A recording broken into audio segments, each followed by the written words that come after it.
নবী সাল্লাল্লাহু আলাইহি ওয়াসাল্লাম বলেছেন চোখের বদনজর এমন সত্য যে একটা উটকে এই রান্নার ডেকচির মধ্যে ঢুকায় ফেলতে পারে। একজন সাহাবী গোসল করছিলেন, গোসল, এটা হাদিস সহিহ, এই যে আলেম ওলামা যারা আছেন তারা জানেন যে এই হাদিস সহিহ।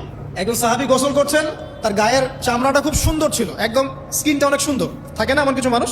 আচ্ছা, এখন আরেকজন সাহাবী এই গোসল দেখছেন দূর থেকে, দেখে বলছেন যে কি চমৎকার তার শরীরের রংটা, যেন কুমারী নারীর মতো, অনেকটা এমন একটা কথা তিনি বলেছিলেন। সাথে সাথে এই সাহাবী অজ্ঞান হয়ে পড়ে গেছে। কোন সাহাবী? যিনি গোসল করছিলেন। এটার আপনি কোনো ব্যাখ্যা দিতে পারবেন না তো, এখানে কোনো সায়েন্স দিয়ে বা মেডিকেল সায়েন্স দিয়ে আপনি কোনো ব্যাখ্যা করতে পারবেন না। একটা ব্যাখ্যা দিতে পারেন, কিন্তু কেন সেটা হলো সেটা আপনি অ্যান্সার খুঁজে পাবেন না। তো নবী সাল্লাল্লাহু আলাইহি ওয়াসাল্লামের কাছে নিয়ে যাওয়া হলো তাকে। তিনি বললেন যে এই ব্যক্তির ব্যাপারে কি কেউ ভালো মন্দ কিছু বলেছিল? তখন একজন সাহাবী বলেন, হ্যাঁ, অমুকে বলেছে এর স্কিনটা অনেক সুন্দর, ওকে ডেকে নিয়ে আসুন। ওকে ডেকে আনা হলো।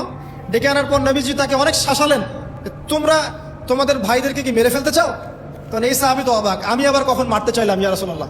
আমি তো মারতে চাই নাই, আমি তো খালি বলেছি যে তার গায়ের রংটা অনেক সুন্দর। তখন তিনি বললেন, কেন তুমি সুবহানাল্লাহ বললে না, কেন তুমি মাশাআল্লাহ বললে না? যখন মাশাআল্লাহ বলবেন, সুবহানাল্লাহ বলবেন, নজরটা লাগবে না। আর যখন আপনি মাশাআল্লাহ বলবেন না, সুবহানাল্লাহ বলবেন না, দেখবেন নজর লেগে গেছে। আপনি বিশ্বাস করেন ব্যবসা খুব ভালো চলছে, মানুষ বললো যে বাহ তোর তো ব্যবসা হেভি, লালে লাল শাহজালাল, ঠিক আছে, দেখবেন আপনার কেনা বেচা বন্ধ হয়ে গেছে। এরকম হবে, আমার কথাটা বিশ্বাস করেন।